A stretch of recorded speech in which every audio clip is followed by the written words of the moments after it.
I've kept this secret for 41 years, and the weight of it has nearly broken me. In the autumn of 1983, deep in the Cascade Mountains of Oregon, I discovered that Bigfoot was real, and that wasn't even the strangest part. The creature I came to know as Old Gray had been collecting gold nuggets from Blackwater Creek for what I can only assume was centuries. What happened when a crew of desperate loggers found out about that gold? Well, that's why I'm finally telling this story. Because 3 men died in those woods, and the official reports blamed a bear attack. But I was there. I saw what really happened. And I saw what Old Gray did to protect something far more precious than gold. My name is Thomas Henriksen. People have called me Tom my whole life. In 1983, I was 34 years old, working as a hydrological surveyor for the United States Forest Service. Now I'm 75, and the doctors tell me I've got maybe 6 months left, which is why I'm finally ready to talk. You see, when you're staring down the end of everything, the secrets you've carried start to feel less like protection and more like a burden you're tired of hauling.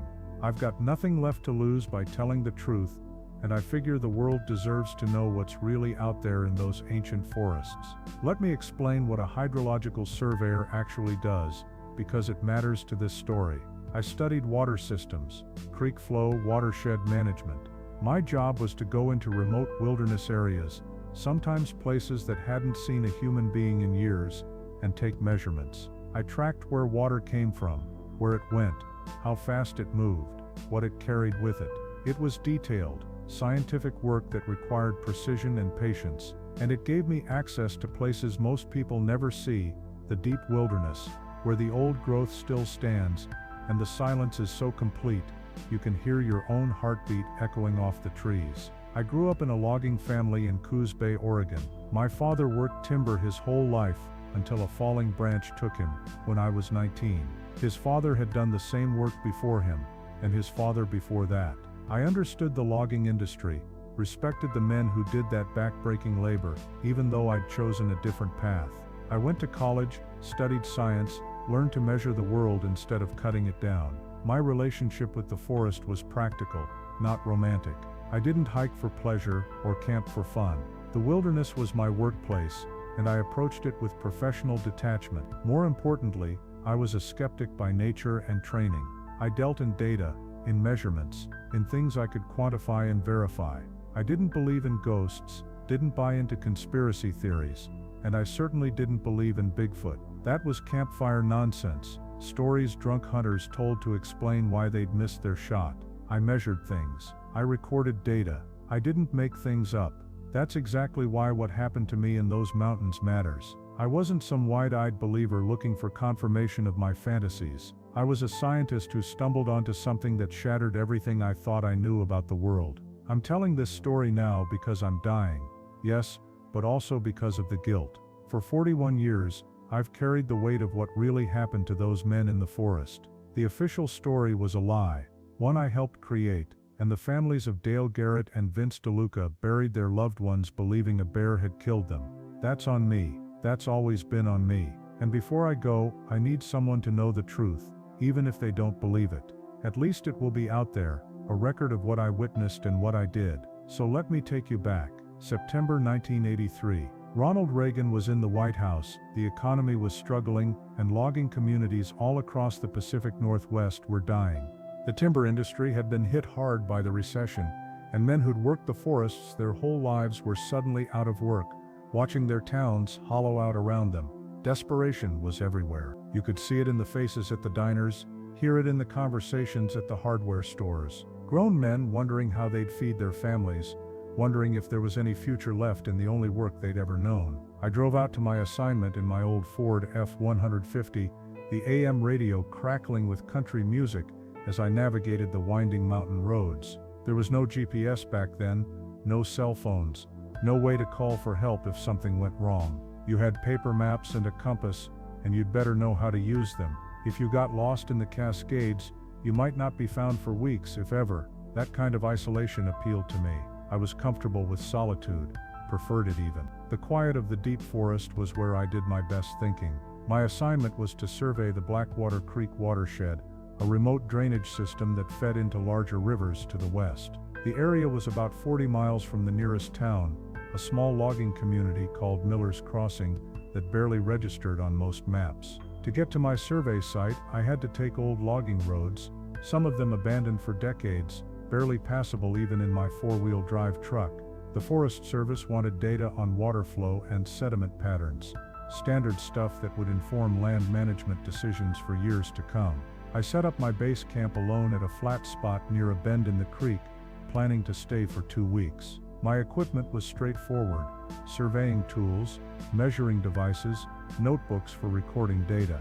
For personal gear, I had a good tent, a camp stove, plenty of food, and my father's old lever-action rifle, a .30-30 Winchester that had hung over our fireplace since before I was born. I'd never had to use it on an animal, but out here you didn't take chances. The Cascades were home to black bears, cougars, and the occasional grizzly that wandered down from the north. The location was stunning in that ancient primal way that old-growth forests possess. Douglas firs towered hundreds of feet overhead, their trunks so massive that 3 men couldn't link arms around them. The creek ran cold and clear, fed by glacial melt from the peaks above, tumbling over rocks worn smooth by centuries of flowing water. The understory was thick with ferns and moss, everything green and dripping in the perpetual dampness that defines this part of the world. The light filtered down through the canopy in shafts, golden in the morning, gray and soft in the afternoon when the fog rolled in. What I remember most about those first days is the silence. Not the absence of sound exactly, but a different quality of quiet than anything I'd experienced before. The modern world has a hum to it, a constant background noise of machinery and electricity that we don't even notice until it's gone. Out here, that hum didn't exist. There was just the creek, the wind in the high branches, and occasionally the call of a bird or the rustle of some small animal moving through the undergrowth. It was the silence of a world before humans, and it made me feel very small and very temporary. About 8 miles to the east, I knew there was a logging operation. Cascade Timber Company had been working that section of forest for a few months, gradually cutting their way westward. At night, if the wind was right, I could sometimes hear the distant whine of their equipment. During the day, I occasionally caught the faint sound of chainsaws echoing through the valleys, but for the most part, they were a distant presence, another group of humans making their living from the same wilderness where I was making mine. The first 3 days were completely normal. I took my measurements, recorded my data, cooked my meals over a camp stove, and went to sleep each night to the sound of the creek. I'd done this kind of work 100 times before. There was nothing unusual about this assignment, nothing that suggested I was about to witness something that would haunt me for the rest of my life. But on the 4th day, I noticed something that didn't fit into any of my scientific categories. It started with the silence. Not the peaceful silence I'd grown accustomed to, but something different, something watchful. I was walking upstream to take readings at a new location when I realized the birds had stopped singing, not gradually like they do when evening approaches, but all at once, as if someone had flipped a switch. The forest went still in a way that made the hair on my arms stand up. I've spent enough time in the wilderness to know what that kind of silence means. Something is there. Something the birds don't want to attract attention from. My first thought was cougar. Mountain lions are ambush predators, and they'll stalk a person the same as they'd stalk a deer. I gripped my rifle a little tighter and scanned the tree line, looking for movement, for the tawny flash of a big cat through the undergrowth, but I saw nothing. The forest just stood there, ancient and quiet, holding its breath. Then I found the footprint. It was in a muddy patch along the creek bank, pressed deep into the soft earth. At first my brain tried to tell me it was human, just a bare footprint left by some hiker or vagrant. But the scale was all wrong. I knelt down and measured it with my tape, which I always carried. 17 inches long, 8 inches wide. The toes were clearly defined, 5 of them, arranged like a human foot but massive beyond any human proportion. I tried to explain it away. A deformed bear print, maybe. Bears have 5 toes, and sometimes their tracks can look almost human. Or a hoax, some joker from the logging camp who'd carved a wooden foot and was pressing it into the mud to scare people. But even as I thought these things, I knew they didn't hold up. The print was too detailed, too perfect. You could see the texture of skin, the way the weight had pressed differently at the heel than at the ball of the foot. Whatever made this mark was alive, was real, and was enormous. I should have been frightened. Looking back, I'm surprised I wasn't more afraid. But at that moment what I felt most was confusion, a kind of cognitive dissonance that kept me frozen there, staring at that print, trying to make it fit into my understanding of the world. It didn't fit. Nothing in my training, nothing in my experience, had prepared me for evidence of a creature that shouldn't exist. I continued my survey that day, but my mind wasn't on the work. I kept scanning the forest, kept listening for sounds that didn't belong, and I started noticing other things I might have dismissed before but now couldn't ignore. Rocks stacked in unusual patterns along the creek, arranged in groups of 3 with a precision that seemed deliberate, bark stripped from trees at exactly 7 feet high, far above where a bear would reach to mark its territory, and claw marks accompanying them, long gouges in the wood that suggested something with huge hands. That night, I couldn't sleep. I lay in my tent with my rifle across my chest, listening to every sound outside. Around midnight I heard something moving in the darkness, heavy footsteps, much heavier than any animal I could identify, circling my camp at a distance. Then a vocalization, a sound unlike anything I'd heard in all my years in the wilderness. It wasn't a coyote's howl or an owl's call. It was deeper, resonant, almost like a mournful song that vibrated through the trees and settled somewhere in my chest. The sound carried intelligence, emotion, something that made me question everything I thought I knew about these forests. I sat up with my rifle in my hands until dawn painted the sky gray and pink through the canopy. When I finally emerged from my tent, legs stiff and nerves frayed, I discovered something that stopped me cold.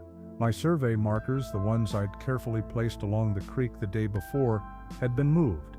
Not destroyed, not knocked over by some clumsy animal.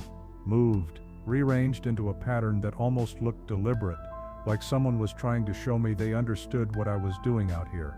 I should have packed up and left right then.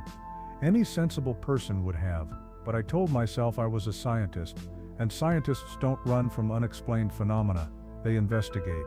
That decision changed everything. I spent the next morning reinforcing my camp, not because I thought a tent and some rope would stop whatever was out there, but because the activity calmed my mind. I radioed my supervisor back in Miller's Crossing and made up some excuse about needing to extend my survey, something about unexpected watershed complexity. He didn't question it. Budget was tight, but an extra week of data never hurt anyone. That afternoon, acting on an impulse I still can't fully explain, I left a small offering near where I'd found those moved markers. Just an apple from my supplies, placed deliberately on a flat rock. It felt foolish, like leaving cookies for Santa Claus. But something in my gut told me that whatever was watching me understood the gesture. The next morning, the apple was gone. In its place sat a perfect quartz crystal, clear as glass, positioned exactly where the fruit had been. No animal does that. No bear leaves you a gift in exchange for food. On day 7, I left some jerky on that same rock. By morning, I found a bundle of herbs there, carefully tied together with long strands of grass. The knots were deliberate, purposeful. I recognized some of the plants, yarrow and wild mint, but others were unfamiliar. It looked almost medicinal, like something you'd use for healing. Day 8 changed everything. I left a can of peaches, the kind with the pull-top lid. I figured whatever was out there might appreciate something sweet. What I found the next morning made my hands shake so badly I almost dropped it. A gold nugget, small but unmistakable, worn smooth by water, sitting right where that can had been. Now I need you to understand something about my work. I knew this watershed. I'd studied the geological surveys, the mineral reports, everything the Forest Service had on this region. There wasn't supposed to be gold here. The geology was wrong for it. Yet here was this nugget, undeniably real, warm from the morning sun. The realization hit me slowly. Then all at once, something out there was trading with me, not randomly taking what I offered and leaving trash behind. Trading, deliberately selecting items of value, placing them exactly where my offerings had been. This required intelligence, intention, understanding of exchange. I barely slept for the next 3 days. Every evening, I sat by my campfire later than I should have, watching the darkness beyond the firelight, hoping and dreading in equal measure. I left more offerings, I received more gifts, a feather from a bird I couldn't identify, a stone with strange natural markings, and more gold, always more gold. It was day 9 when I finally saw it. Dusk had painted the forest in shades of amber and shadow.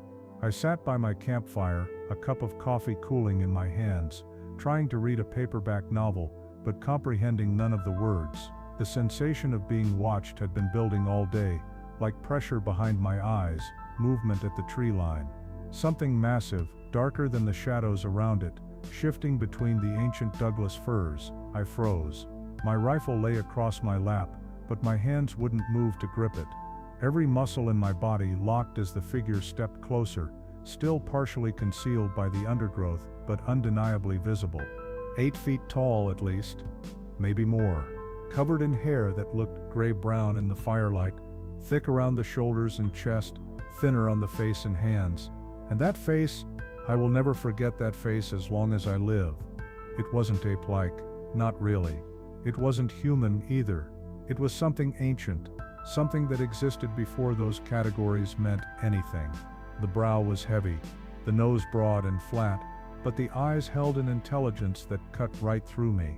Those eyes, dark and deep, reflecting the firelight like pools of amber. They studied me the way a scholar studies a text, with patience, with evaluation, with something that might have been curiosity. My heart hammered so loudly, I was certain the creature could hear it. I couldn't breathe, couldn't think, couldn't do anything but sit there and be witnessed by something that science said couldn't exist. We stayed like that for what felt like hours, but was probably only 2 minutes. The creature didn't advance further, didn't threaten, didn't vocalize. It simply watched, taking my measure, reaching some conclusion I would never be privy to. Then it turned and walked back into the forest. Not running, not fleeing, walking, deliberate, unhurried, moving with a grace that seemed impossible for something that size. Within seconds, it had disappeared entirely, swallowed by the darkness between the trees. My hands shook for an hour afterward.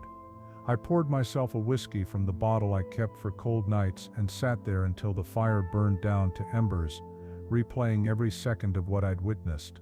There was no question in my mind. No room for doubt or rationalization.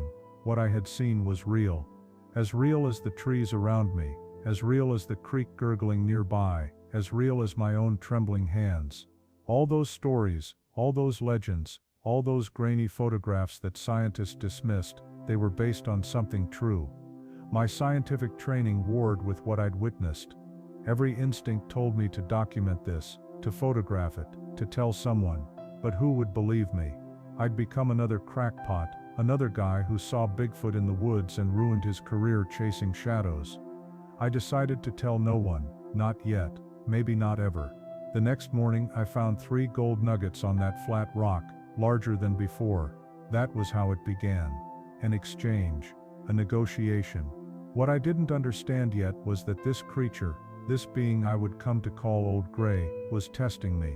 And somehow, impossibly, I was passing the test. The weeks that followed were unlike anything I'd experienced before or since. I extended my assignment again, and then again, spinning increasingly thin excuses for my supervisor. I think part of me knew my career was already over, that whatever was happening in these woods mattered more than any job, any normal life I might have led. Old Gray, I started calling it that because of the silver-gray patches in its fur that became visible when it moved into better light, began appearing more regularly. Always at dusk, always at the edge of the firelight, always watching with those ancient intelligent eyes. I developed a system for our exchanges: food, tobacco, bright pieces of cloth I'd cut from an old shirt. Old Gray seemed particularly interested in the colors, holding them up to what little light remained, turning them over with hands that were disturbingly human-like, despite their size. In return, I received crystals, unusual feathers, carved pieces of wood that looked almost decorative, and always gold. So much gold. The first time Old Gray approached within 20 feet of my fire, I thought my heart would stop. The creature moved slowly, deliberately, giving me every opportunity to flee or attack. When I did neither, it settled onto its haunches and simply sat with me, the way you might sit with a neighbor on a porch. I learned to read its body language over those weeks. The tilted head meant curiosity, a question. The low rumble in its chest meant caution, uncertainty. The slight forward lean meant interest, engagement. The rare moments when its lips pulled back, revealing teeth that could crush bone, meant I should stay very, very still. One night, Old Gray vocalized at me. Not the mournful sound I'd heard before, but something more directed, almost like speech, patterns of grunts and clicks that seemed to carry meaning. I tried to respond. God help me. I sat there by my campfire and tried to imitate those sounds, tried to communicate with a creature that shouldn't exist. Old Gray made a sound then that I can only describe as laughter, a deep huffing exhalation that shook its massive shoulders. It was laughing at my attempt, and somehow that broke through every remaining barrier of fear. This creature had a sense of humor. This creature found my fumbling attempts at communication amusing. That night, I laughed too. Sitting alone in the wilderness with Bigfoot, laughing together at the absurdity of it all. As our strange relationship developed, my curiosity about the gold only grew. Where was it coming from? How was Old Gray finding it? The geological surveys I'd studied said there shouldn't be any significant gold deposits in this watershed, yet I now had nearly 2 pounds of nuggets hidden in my pack. One morning I made a decision that could have gotten me killed.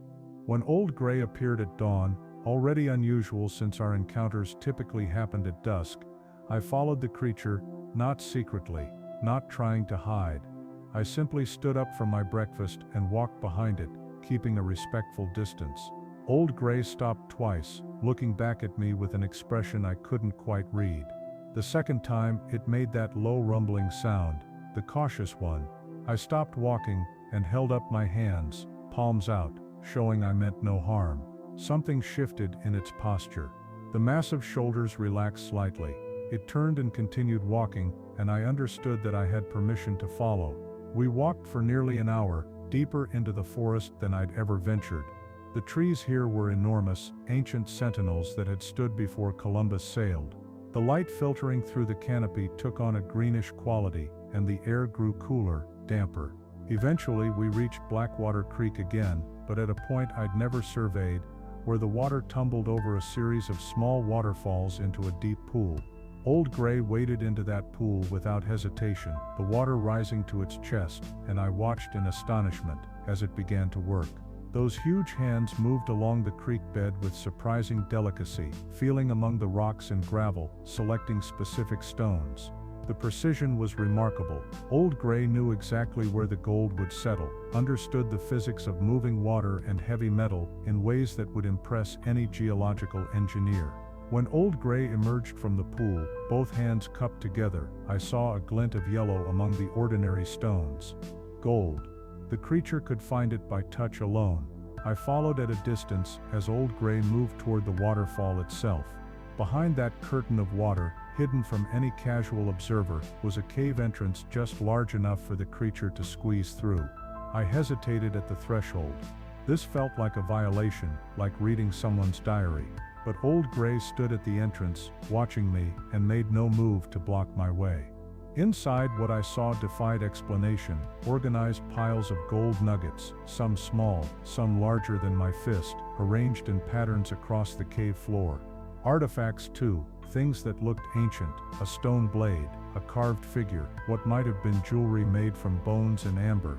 This wasn't a random collection, it was organized, curated, maintained over what must have been generations, perhaps centuries. Old Gray watched my reaction with something like resigned acceptance, and in that moment, I understood something profound. This creature had seen my kind before, had watched humans discover, humans want, humans destroy, and yet it had chosen to trust me anyway. That trust was the most precious gift I had ever received, and I swore to myself in that moment, standing in that impossible cave behind the waterfall, that I would never betray it. Old Gray seemed to sense my resolve, because for the first time since I had begun leaving offerings at my campsite, the creature made a sound that wasn't a warning or a signal. It was almost soft, almost gentle, like a parent acknowledging that a child had finally understood an important lesson. We left the cave together, Old Gray leading the way back through the waterfall's curtain into the gray light of the forest. The creature moved with such grace despite its massive size, each footstep placed with deliberate care on the slick rocks. I followed, my mind still reeling from what I had witnessed, my scientific training completely overwhelmed by the reality of what I was experiencing. This wasn't a wild animal hoarding shiny objects on instinct. This was a being with culture, with tradition, with a sense of history that stretched back further than I could comprehend. Over the following weeks, Old Gray began to show me more of its world. I learned the trails it used, paths invisible to human eyes but worn smooth by countless passages over countless years. I learned the feeding grounds, the places where certain plants grew that the family seemed to prize. I learned the boundaries of their territory, marked in ways I came to recognize, subtle scratches on trees and arrangements of stones that spoke a language older than any human tongue, and I learned about the family. The female was smaller than Old Gray but no less impressive, perhaps 7 feet tall, with reddish-brown fur that caught the light differently than her mate's graying coat. She remained wary of me far longer than Old Gray had, watching from a distance with eyes that held none of the curiosity I saw in her partner's gaze. Her wariness was protective, maternal, and I respected it completely. I never approached her, never tried to bridge that gap. Some distances exist for good reason. The young ones, though, they were different. There were 2 of them, siblings I assumed, one slightly larger than the other. They had the boundless curiosity of children everywhere, regardless of species. The larger one, which I came to think of as bold and adventurous, would creep closer and closer to my campsite each evening while its sibling hung back. The smaller one reminded me of my nephew, always watching, always thinking, more cautious but no less interested. One evening, as I sat by my small fire preparing my dinner, the bolder juvenile emerged from the tree line and simply sat down across from me, just like that. No preamble, no negotiation. It sat on the ground about 15 feet away and watched me with those intelligent eyes, head tilted to one side in an expression I had come to recognize as curiosity. I didn't move, barely breathed, just continued what I was doing, slowly, calmly, letting the young creature observe. It stayed for nearly an hour before its mother's call echoed through the trees and it disappeared back into the forest. But the next evening it returned, and the evening after that, and soon its sibling joined it, the 2 of them sitting just beyond my firelight, watching me like I was the most fascinating thing they had ever encountered. Perhaps I was. How many humans had they ever seen this close? The bolder one left me a gift one morning. I found it placed carefully on a rock near my tent, a small stone, not gold, nothing valuable by human standards, just a pretty piece of quartz, smooth and pink and catching the early light. It had been chosen specifically, deliberately, by a creature that wanted to participate in the exchange that defined my relationship with its father. I kept that stone. I have it still. It sits on my desk as I record these words, a reminder of a connection that transcended every boundary I had ever believed in. Species, intelligence, language, none of it mattered when 2 beings decided to reach across the divide and simply acknowledge each other. But I was not the only human presence in those woods, and I should have remembered that. I had become so absorbed in this impossible relationship, so lost in the wonder of what I was experiencing, that I had almost forgotten about the logging operation 8 miles to the east. I had almost forgotten about Dale Garrett and his crew. Almost. The first sign of trouble came in early November, when the sound of chainsaws, which had been a distant annoyance for weeks, suddenly grew much closer. The logging operation was expanding, pushing further into the wilderness, getting nearer to the territory Old Gray's family called home. I could see the change in the creature's behavior immediately. They were more cautious, more vigilant. Old Gray spent more time at the boundaries of the territory, and the female kept the young ones closer than ever. I told myself it would be fine. The loggers were focused on timber, not exploration. They had no reason to venture to this part of the forest. No reason to discover what I had discovered. I was wrong. I had been avoiding contact with the logging crew, keeping my distance, but Tom Henriksen, the Forest Service surveyor, couldn't disappear entirely. My job required occasional check-ins, coordination with timber operations. So when Dale Garrett's crew encountered me on a trail one morning in mid-November, I had no choice but to stop and talk. Dale was a big man, over 6 feet, with the weathered face of someone who had spent his entire life outdoors. His handshake was firm, his smile easy, and there was a sharpness in his eyes that made me uncomfortable from the first moment. He was the kind of man who noticed things, cataloged them, filed them away for future use. The rest of the crew gathered around as we talked. Bobby Wilcox was barely 20, eager and enthusiastic, the kind of young man who still believed hard work would be rewarded. Mike Chen was quiet, competent, watchful, and he reminded me of the cautious juvenile in Old Gray's family. Earl Patterson was the oldest of the group after Dale, a religious man who crossed himself whenever anyone mentioned the strange sounds that echoed through these woods at night. And then there was Vince DeLuca. Vince was trouble. I knew it the moment I saw him. There was a meanness in his face, a barely suppressed aggression that seemed to simmer just beneath the surface. He looked at me with immediate suspicion, and his questions about what I was doing out here, why I had been in this area for so long, had an edge that the others' curiosity lacked. Dale smoothed things over, joking about government workers and their endless paperwork, but I could see his mind working behind that easy smile. He mentioned casually that some of the old-timers in Miller's Crossing used to talk about gold in these mountains. Said it was probably just stories, but wouldn't it be something if they stumbled across a nugget or two while they were out here cutting trees? I laughed along with everyone else, but my blood ran cold. That conversation stayed with me as I returned to my camp. I had been careful with my notes, using coded language, referring to Old Gray as Specimen Alpha and the gold as mineral deposits. But had I been careful enough, my journal was hidden, but hidden wasn't the same as secure. And Dale Garrett was exactly the kind of man who would go looking if he thought there was something worth finding. A week later, I returned to my camp after a day of maintaining my cover by actually doing some survey work, and I knew immediately that someone had been there. Nothing was obviously disturbed. My tent was still zipped, my equipment still in place, but things were subtly wrong. My journal, which I kept in a specific position in my pack, had been moved slightly. The spare shirt I used as padding had been refolded. Someone had gone through my things and tried to cover their tracks. They had been good, but I had spent weeks learning to read the signs Old Gray and the family left in their passing. I had become attuned to small details, tiny disruptions in the expected order of things, and I could read this intrusion as clearly as I could read the creature's trail markers. Someone knew. I spent a sleepless night trying to figure out my next move. Should I pack up and leave immediately, hoping to draw attention away from this area? Should I confront whoever had searched my camp? Should I try to warn Old Gray?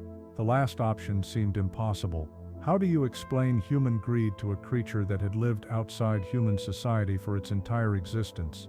How do you communicate the concept of men who would kill for gold, who would destroy anything that stood between them and wealth? But I had to try.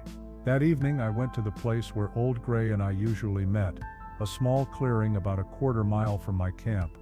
The creature appeared as it always did, emerging from the darkness between the trees like a shadow taking solid form. In the months since our first exchange, I had learned to read Old Gray's moods in the set of its shoulders, the position of its head, the subtle sounds it made. Tonight the creature seemed tense, alert, and I realized it already knew something was wrong. I did my best to communicate. I pointed toward the east, toward the logging operation. I made what I hoped were threatening gestures, trying to convey danger. I pointed at Old Gray, at myself, at the direction of the hidden cave. Threat. Danger. Humans. Old Gray listened, that ancient face revealing nothing. Those deep-set eyes, catching the last light filtering through the canopy, studied me with an intensity that made me feel like every thought in my head was being read and cataloged. Then the creature did something that changed everything. Old Gray reached out with one massive hand, the fingers longer than any human hand, but somehow graceful, and touched my shoulder.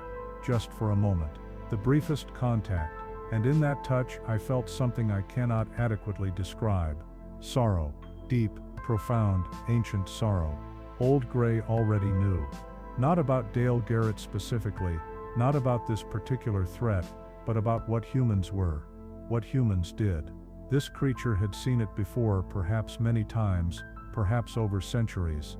Had watched its kind driven further and further into the wilderness as humans expanded and consumed and destroyed. Had lost family members, friends, an entire way of life to the relentless advance of our species. and yet it had chosen to trust me anyway. In that moment I understood something that broke my heart even as it filled me with a desperate determination. Old Gray was not naive. This creature knew exactly what humans were capable of. It had extended trust to me not out of ignorance, but out of hope. Hope that perhaps this time would be different. Hope that perhaps not all humans were the same. I could not let that hope be betrayed. The next morning I found Bobby Wilcox waiting at the edge of my camp. The young logger was nervous, shifting his weight from foot to foot, unable to meet my eyes directly. He told me, voice barely above a whisper, that Dale had found gold flakes in the creek. That the foreman was obsessed now, spending more time panning than logging. That Vince had been following me, trying to find out where I went every evening. They knew something was out here, Bobby said. They did not know what, but they knew I knew. And Dale Garrett was not the kind of man who let a mystery stay unsolved when there might be profit at the end of it. I thanked Bobby for the warning and watched him hurry back toward the logging camp. Then I sat down on a fallen log and put my head in my hands, because I could see what was coming, could see it as clearly as I had ever seen anything in my life, and I had no idea how to stop it. I tried to warn Old Gray that night. I went to our usual meeting place, that clearing where the moonlight came through the canopy like silver rain, and I waited. When the creature emerged from the shadows, I did my best to communicate what I could not possibly explain. I pointed toward the logging camp. I made gestures I hoped conveyed threat, danger, humans coming. I repeated the motion again and again until my arms ached. Old Gray watched me with those ancient eyes, head tilted in that way I had come to recognize as deep concentration. The creature understood something. I was certain of it. Perhaps not the specifics, but the essence. The fear in my movements. The urgency in my voice. And then Old Gray did something that still haunts me, something I think about every single day of my life. The creature reached out with one massive hand, covered in coarse gray-brown hair, and touched my shoulder. Just for a moment. Just long enough for me to feel the warmth of that palm, the gentleness that seemed impossible given the creature's size and strength. In that touch, I felt something I cannot adequately describe, a sorrow so profound, so ancient, that it nearly broke me right there in that moonlit clearing. Old Gray already knew, had probably known long before I did. Had probably known since the first chainsaw echoed through these mountains that the end was coming.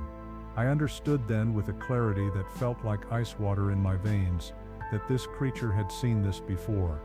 Perhaps many times over many centuries. Humans discovering, humans wanting, humans destroying. Old Gray withdrew that hand and turned away, disappearing into the forest with that impossible silence. I stood there for a long time afterward, tears streaming down my face, though I could not have told you exactly why I was crying. The next several days were the worst kind of waiting. I watched the logging crew from a distance, noted how their work had practically stopped. They spent their time at the creek now, panning for gold, their axes and chainsaws abandoned. Dale Garrett had transformed into something I barely recognized, a man consumed by the promise of wealth, his eyes holding a feverish light that frightened me more than anything I had seen in those woods. Vince DeLuca was the worst. He had started following me openly now, not even bothering to hide his surveillance. He would appear on the ridgeline above my camp, watching. He would cross my path on the logging roads, that aggressive smile never reaching his cold eyes. He wanted to know where I went at night. He wanted to know what I knew. Old Gray's family retreated deeper into the wilderness. I would catch glimpses of them sometimes, moving through the trees at impossible distances, and I understood they were preparing for what I did not know, flight, perhaps, or something else entirely. The morning everything ended started like any other.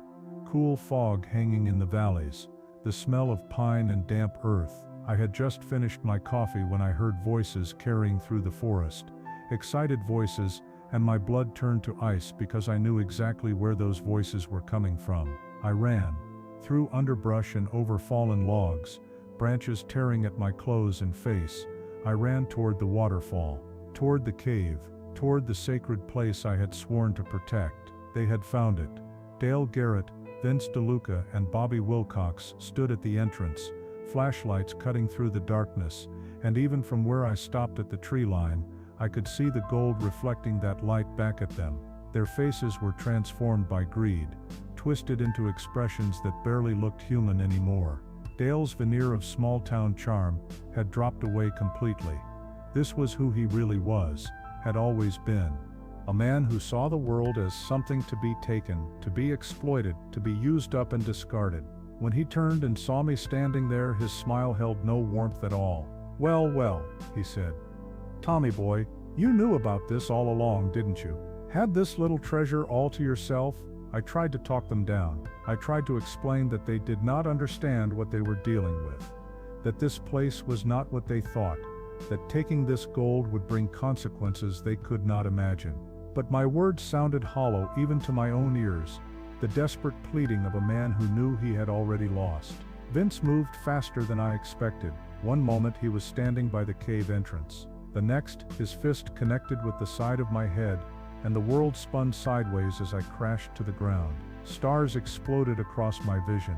Blood began streaming from a gash above my eye. "Should have shared the wealth, Tommy," Vince said, standing over me. "Could have made this easy." And then everything changed. The roar that erupted from the forest was like nothing I had ever heard. Like nothing I have heard since. It was thunder and rage and ancient fury all compressed into a single devastating sound that seemed to shake the very trees. Birds exploded from the canopy in screaming clouds. Small animals fled in every direction. Old Gray emerged from the tree line. I had seen the creature many times by then, had grown almost comfortable with that massive presence, but I had never seen Old Gray like this, fully upright, displaying every inch of that impossible 8-foot height, arms spread wide, teeth bared in a display of aggression that spoke of thousands of years of evolution, of a creature designed to inspire terror in anything that threatened what it loved. Dale Garrett made a sound I will never forget, a high, thin noise that was not quite a scream and not quite a word. Bobby stumbled backward, falling, his eyes so wide I could see the whites all around. Even Vince, that violent, confident man, took a step back.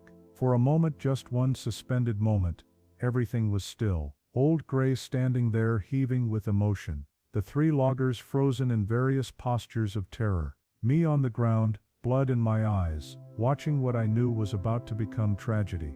Vince broke first. He drew his pistol, the one I had seen on his hip a dozen times, and he fired. 3 shots. The sound was deafening, echoing off the rocks and trees. 2 of the bullets found their target. Old Gray's howl of pain tore something in my chest. I watched the creature stagger, watched blood begin to mat that gray-brown fur, and I screamed, though I do not know if any sound actually came out.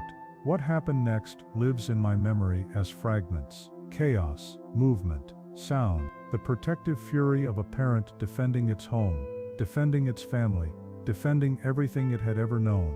Dale running, falling, scrambling on hands and knees through the underbrush. Bobby frozen in terror, unable to move. Me screaming for everyone to stop, please stop, everyone just stop. Then the female appeared at the cave entrance, the juveniles behind her, and everything got worse. She saw Old Gray wounded. She saw the humans. She saw her children in danger. Her scream was different from Old Gray's, higher, more desperate, the sound of a mother who would die before she let anything harm her young. Vince attacked again. He drew a knife from somewhere, a hunting blade that caught the morning light, and he lunged toward Old Gray with a cry that was more animal than human.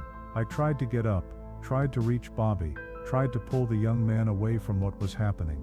My head was spinning from the blow I had taken. Blood kept streaming into my eyes, but I managed to grab Bobby's arm, managed to haul him backward, just as Old Gray responded to Vince's attack. It was not murder. I need you to understand that. I have replayed that moment in my mind 10,000 times over 41 years, and I know what I saw. Old Gray did not kill Vince out of rage or cruelty or malice. Old Gray killed Vince because that man was attacking with lethal intent, because the family was in danger, because there was no other choice. It was necessity. It was defense.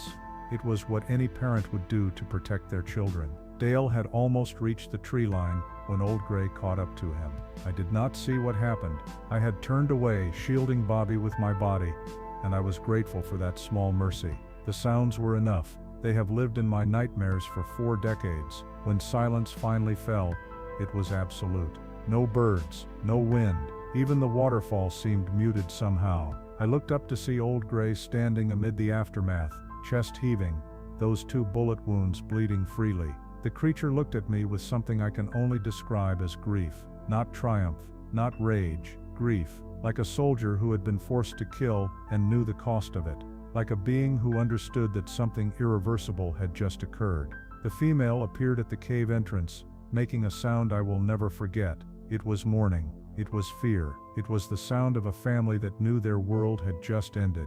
Bobby was unconscious but alive. I was battered, bleeding, concussed. 2 men were dead, and Old Gray stood there looking at me, and I understood something passing between us. A question maybe, or an acknowledgement.